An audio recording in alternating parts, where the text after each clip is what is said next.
Assalomu alaykum hurmatli tomoshabinlar. Bugun juda muhim mavzuni tushuntirib beraman. 2026 yilda pensionerlar qaysi xizmatlar uchun to'lovdan ozod qilinadi? Qaysi holatda chegirma beriladi? Qaysi joyda esa pensionerman degan gapning o'zi yetarli bo'lmaydi? Bu ma'lumot har bir oilaga tegishli. Chunki deyarli har bir xonadonda ota-ona, bobo yoki nafaqadagi yaqin inson bor. Ko'p pensionerlar o'ziga tegishli imtiyozni bilmagani uchun ortiqcha pul to'lab yuradi. Shuning uchun videoni oxirigacha ko'ring, hozirroq kanalga obuna bo'ling va like bosib qo'ying. Bu ma'lumot ko'proq odamlarga yetib borishi kerak. Avvalo, eng asosiy narsani aytib olay. 2026 yilda pensionerlar uchun imtiyozlar masalasida ikkita yo'nalish bor. Birinchisi hamma pensionerlarga tegishli umumiy yengilliklar. Ikkinchisi esa faqat alohida toifadagi pensionerlarga beriladigan imtiyozlar. Masalan, nogironligi bo'lgan pensionerlar, yolg'iz yashovchi keksalar, urush va mehnat fronti faxriylari, tekton yoshdan oshganlar, kam ta'minlangan oilada yashovchi pensionerlar, ijtimoiy himoya reyestriga kiritilganlar. Shuning uchun men bugun pensioner bo'lsam, hamma narsa tekin ekan degan noto'g'ri tushunchani ham to'g'rilab ketaman. Chunki amaliyotda aynan shu xato sabab odamlar idoralarga borib, keyin nega menga rad javobi berildi deb ranjib qoladi. Oldin qanday edi? Avvallari pensioner ko'plab xizmatlar bo'yicha imtiyoz olish uchun har safar qog'oz ko'tarib yurardi. Pensiya daftarchasi, pasport nusxasi, mahalla ma'lumotnomasi, nogironlik guvohnomasi, daromad haqida ma'lumot, kommunal to'lov kvitansiyasi. Har bir xizmat uchun alohida ariza, alohida navbat, alohida tushuntirish talab qilinardi. Masalan, bir pensioner tibbiy ko'rikdan o'tmoqchi bo'lsa, poliklinikada bir hujjat, ijtimoiy yordam so'rasa, mahallada boshqa hujjat, sanatoriy yo'llanmasi uchun yana boshqa idorada ma'lumotnoma so'ralardi. Natijada keksalar eng ko'p qiynaladigan narsa pul emas, balki yurish-turish, navbat, qaysi eshikka kirishni bilmaslik bo'lardi. 2026 yilda asosiy o'zgarish shundan iboratki, pensionerlik maqomini tekshirishda elektron bazalarning o'rni kuchaymoqda. Ya'ni ko'p holatda fuqaro o'zi bilan 10 xil qog'oz olib yurmasligi kerak. Mas'ul tashkilot pensiya olishni elektron tizim orqali tekshirishi mumkin. Lekin bu hamma joyda ideal ishlaydi degan emas. Ba'zi hududlarda tizim yaxshi ishlaydi. Ba'zi joylarda xodim baribir hujjatni olib keling deyishi mumkin. Mana shunday vaziyatda pensioner o'z huquqini bilsa, ortiqcha ovora bo'lmaydi. Endi asosiy xizmatlarga o'tamiz. Birinchi yo'nalish davlat xizmatlari markazlari orqali olinadigan ayrim xizmatlar. Pensionerlar, ayniqsa ijtimoiy himoyaga muhtoj toifadagilar, ayrim ma'lumotnomalar, arizalarni qabul qilish, ijtimoiy yordamga oid murojaatlar. Pensiya va nafaqa bilan bog'liq xizmatlar bo'yicha to'lovdan ozod qilinishi yoki davlat boji undirilmasligi mumkin. Bu yerda juda muhim farq bor. Xizmatning o'zi bepul bo'lishi mumkin, lekin ayrim hollarda tayyorlanadigan hujjat, nusxa, arxiv so'rovi yoki tezlashtirilgan xizmat uchun alohida to'lov chiqishi mumkin. Shuning uchun kassaga pul to'lashdan oldin doim savol bering. Men pensionerman, ushbu xizmat bo'yicha imtiyoz bormi? Davlat boji olinadimi yoki olinmaydimi? Masalan, 67 yoshli opa pensiya miqdori bo'yicha ma'lumotnoma olmoqchi. Agar bu ma'lumotnoma pensiya tayinlash, ijtimoiy yordam, subsidiya yoki tibbiy yordam uchun kerak bo'lsa, ko'p hollarda uni bepul olish imkoniyati bo'ladi. Lekin o'sha ma'lumotnomani notarial ish, bank krediti yoki boshqa tijorat maqsadida so'rasa, ayrim joylarda boshqa tartib qo'llanishi mumkin. Mana shu farqni bilish kerak. Ikkinchi katta yo'nalish tibbiy xizmatlar. Pensionerlar uchun eng dolzarb masala aynan shu: analiz, tekshiruv, dori-darmon, shifokor qabuliga kirish, statsionar davolanish. 2026 yilda ham davlat tibbiyot muassasalarida pensionerlar belgilangan tartibda bepul birlamchi tibbiy yordam olish huquqiga ega. Bu nimani anglatadi? Poliklinikada oilaviy shifokor ko'rigi, umumiy tekshiruvlar, zarur yo'llanmalar, ayrim profilaktik ko'riklar, dispanser nazorati kabi xizmatlar pensioner uchun asosiy ijtimoiy kafolatlar doirasida ko'rsatiladi. Ammo pullik klinikaga borsa, u yerda men pensionerman degani avtomatik bepul xizmat degani emas. Xususiy klinika faqat o'zi belgilagan chegirma bo'lsa beradi. Bir hayotiy misol: 72 yoshli otaxon qo'nbosini qandli diabet va yurak muammosi bilan poliklinikada ro'yxatda turadi. U oilaviy shifokorga murojaat qilsa, shifokor uni kardiologga yo'llashi, asosiy tahlillarni belgilashi, doimiy nazoratga olish kerak.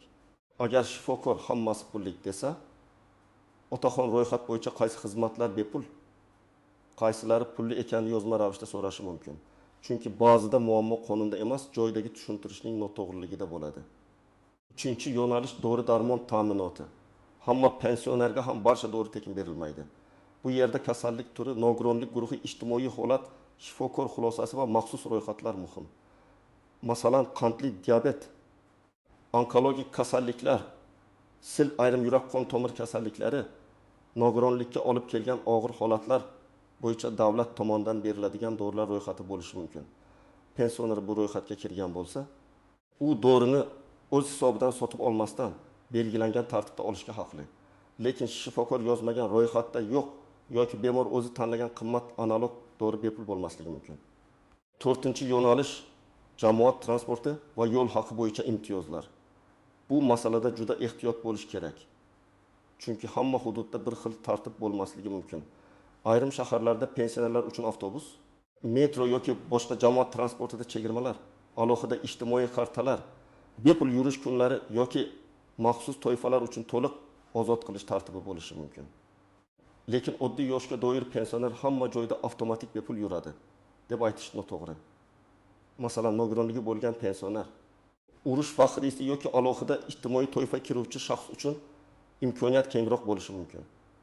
Oddiy pensioner esa faqat mahalliy hokimlik qarori, transport tashkiloti tartibi yoki ijtimoiy karta orqali imtiyoz olishi mumkin. Misol uchun, Toshkentda yashovchi 65 yoshli aka har kuni poliklinikaga qatnaydi. Agar uning hududida pensionerlar uchun transport kartasi joriy qilingan bo'lsa, u ariza berib, pasport va pensiya guvohnomasi asosida imtiyozli karta olishi mumkin. Lekin boshqa viloyatdagi tumanda bunday karta bo'lmasa, haydovchi pensioner ekan deb yo'l haqqini olmaslikka majbur bo'lmasligi mumkin. Demak, bu masalada eng to'g'ri yo'l o'z shahringiz transport boshqarmasi yoki mahalla orqali aniq tartibni bilish. 5-yo'nalish kommunal xizmatlar. Bu eng ko'p savol tug'diradigan mavzu. Gaz, elektr, suv, issiqlik, chiqindi uy-joy xizmatlari. Men ochiq aytaman. Oddiy pensioner bo'lgani uchun kommunal to'lovlarning hammasidan ozod qilinadi degan umumiy qoida yo'q. Lekin ayrim toifadagi pensionerlarga kompensatsiya, subsidiya, chegirma yoki ijtimoiy norma doirasida yengillik berilishi mumkin. Ayniqsa yolg'iz yashovchi keksalar, nogiron pensionerlar, kam ta'minlangan oiladagi pensionerlar. Ijtimoiy himoya yagona reyestriga kiritilganlar bunday yordamga da'vo qilishi mumkin. Masalan, yantaki yoshli ona yolg'iz yashaydi, pensiyasi 1 million 200 ming so'm, qishda gaz va elektr to'lovi 500 ming so'mgacha chiqib ketadi. Agar u ijtimoiy himoyaga muhtoj deb topilsa, kommunal to'lovlar bo'yicha kompensatsiya yoki moddiy yordam olish imkoniyati paydo bo'ladi. Lekin u o'zi murojaat qilmasa, mahalla uning holatini ko'rmasa, hujjatlari bazada to'g'ri turmasa, yordam kechikishi mumkin.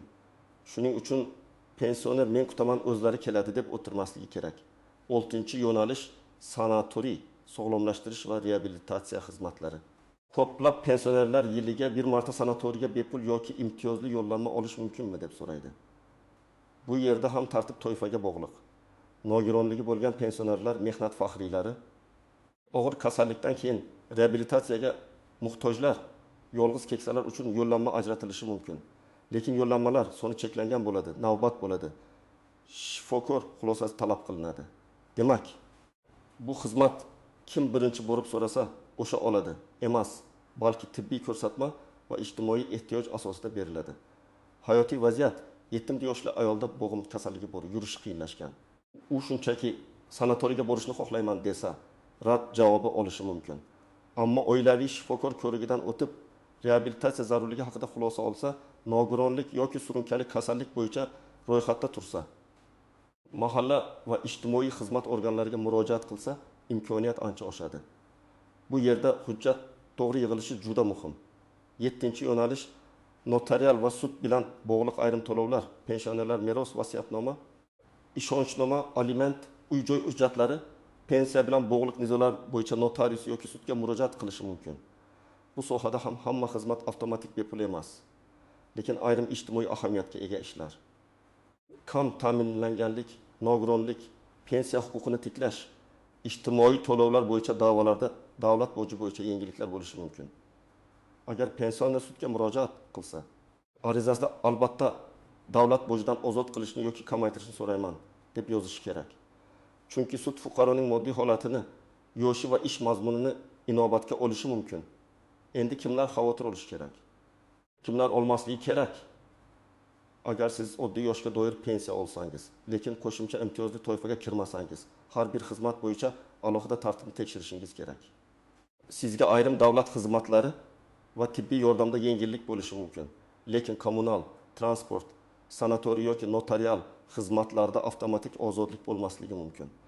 Agar siz nogironlik pensiyasi olsangiz, yolg'iz yashasangiz, ijtimoiy reyestrda bo'lsangiz, tagatil yoshdan oshgan bo'lsangiz yoki og'ir kasallik bilan dispanser ro'yxatida tursangiz, albatta o'z imtiyozlaringizni tekshirtiring. Chunki sizda oddiy pensionerga qaraganda ko'proq huquq bo'lishi mumkin. Eng katta xatolardan biri pensionerning barcha hujjatlari yangilanmagan bo'lishi. Masalan, pasportdagi manzil boshqa, yashayotgan joy boshqa. Nogironlik muddati tugagan, lekin qayta rasmiylashtirilmagan. Bank kartasi o'zgargan, mahallada yolg'iz yashashi qayd etilmagan. Tibbiy kartada kasallik bo'yicha doimiy nazorat belgilanmagan. Mana shunday mayda ko'ringan narsalar imtiyoz olishga to'sqinlik qiladi. Idora xodimi bazaga qaraydi, ma'lumot chiqmasa sizga tegishli emas deydi. Aslida esa fuqaroning huquqi bor, faqat ma'lumot bazada to'liq emas. Yana bir nozik jihat, imtiyoz pul shaklida berilishi ham mumkin, xizmat shaklida berilishi ham mumkin. Masalan, kommunal to'lov bo'yicha sizdan umuman pul olinmasligi emas, balki keyin kompensatsiya o'tkazilishi mumkin. Yoki sanatoriy yo'llanmasi to'liq bepul emas, qisman to'lov bilan berilishi mumkin. Transportda esa naqd pul bilan emas, faqat maxsus karta bilan imtiyoz ishlashi mumkin. Shuning uchun qo'shnim bepul oldi. Menga ham shunday bo'lishi kerak degan yondashuv doim to'g'ri kelmaydi. Qo'shningiz boshqa toifada bo'lishi, boshqa hujjati bo'lishi yoki boshqa hududda ro'yxatda turishi mumkin. Endi amaliy qadamlarni aniq aytaman. Birinchi qadam, o'zingizning toifangizni aniqlang. Siz yoshga doir pensionermisiz, nogironlik pensionermisiz, boquvchisini yo'qotganlik pensiyasi olasizmi, yolg'iz yashaysizmi, taqdim yoshdan oshganmisiz, ijtimoiy reyestrdamisiz? Buni bilmasdan hech qaysi imtiyozni to'g'ri talab qilib bo'lmaydi. Ikkinchi qadam, hujjatlarni tayyorlab qo'ying. Asosiy hujjatlar pasport yoki ID karta, pensiya guvohnomasi yoki pensiya olishini tasdiqlovchi ma'lumot. Nogironlik bo'lsa, tibbiy ijtimoiy ekspertiza hujjati. Mahalladan yashash holati bo'yicha ma'lumot. Kommunal imtiyoz so'ralayotgan bo'lsa, oxirgi to'lov kvitantsiyalari, tibbiy xizmat uchun shifokor xulosasi va ambulator karta. Sanatoriy uchun tibbiy ko'rsatma. Hamma hujjatning asl nusxasi va nusxasini olib yuring, lekin aslingizni hech kimga qoldirmang. Uchinchi qadam, murojaatni og'zaki emas, yozma qiling. Masalan, davlat xizmatlari markaziga, mahallaga, poliklinikaga yoki ijtimoiy xizmat organiga borganingizda menga imtiyoz bormi deb faqat so'rab qaytmang.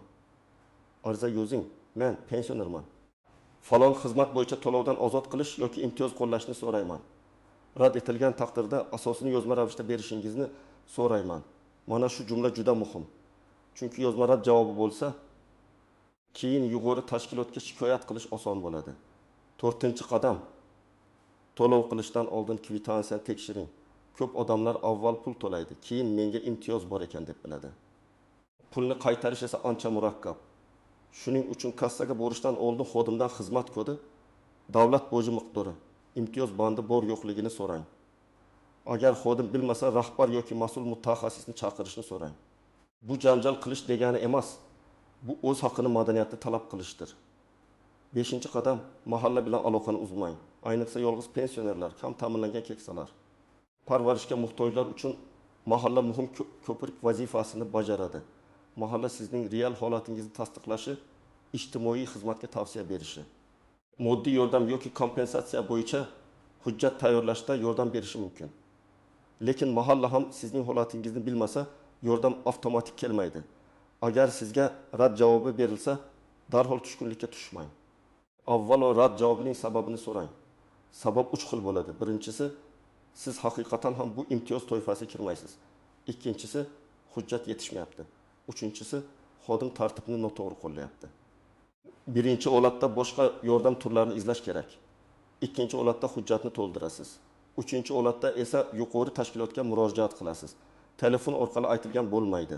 Javobi huquqiy rad javobi emas. yozma javob talab qiling. Men yana bir muhim ogohlantirish beraman. 2026 yilda pensionerlar uchun imtiyozlar mavzusi atrofida firibgarlar ham ko'payishi mumkin. Sizni bepul ro'yxatga kiritib beraman. Kommunal to'lovni butunlay o'chirib beraman. Sanatoriy yo'llanmasini pulga olib beraman. Karta raqamingizni aytib kompensatsiya tushiramiz deganlarga ishonmang. Hech bir davlat tashkiloti sizdan telefon orqali karta paroli, SMS kod, bank ilovasi parolini so'ramaydi. Imtiyoz faqat rasmiy ariza, rasmiy hujjat va rasmiy tashkilot orqali rasmiylashtiriladi. Xulosa qilib aytaman. 2026 yilda pensionerlar uchun eng muhim imkoniyatlar davlat xizmatlari, tibbiy yordam, ayrim dori-darmonlar, transportdagi mahalliy imtiyozlar, kommunal kompensatsiyalar, sanatoriy reabilitatsiya yo'llanmalari va ayrim yuridik xizmatlar bilan bog'liq. Lekin har bir xizmatning o'z sharti bor. Eng to'g'ri yo'l o'z toifangizni aniqlash, hujjatlarni tartibga keltirish, yozma ariza berish va to'lovdan oldin imtiyozni tekshirish. Agar siz pensioner bo'lsangiz yoki ota-onangiz, bobo-bo'yingiz pensiyada bo'lsa, bugunoq ularning hujjatlarini ko'rib chiqing. Qaysi imtiyozdan foydalanayotganini, qaysilardan bexabar qolayotganini aniqlang. Kommentariyada yozing. Sizning hududingizda pensionerlar qaysi xizmatlardan bepul yoki chegirma bilan foydalanmoqda? Sizga qayerda rad javob berishgan? Men keyingi videolarda eng ko'p uchraydigan savollarni alohida tushuntirib beraman. Videoni like bilan qo'llab-quvvatlang. Kanalga obuna bo'ling va bu ma'lumotni pensioner yaqinlaringizga albatta yuboring.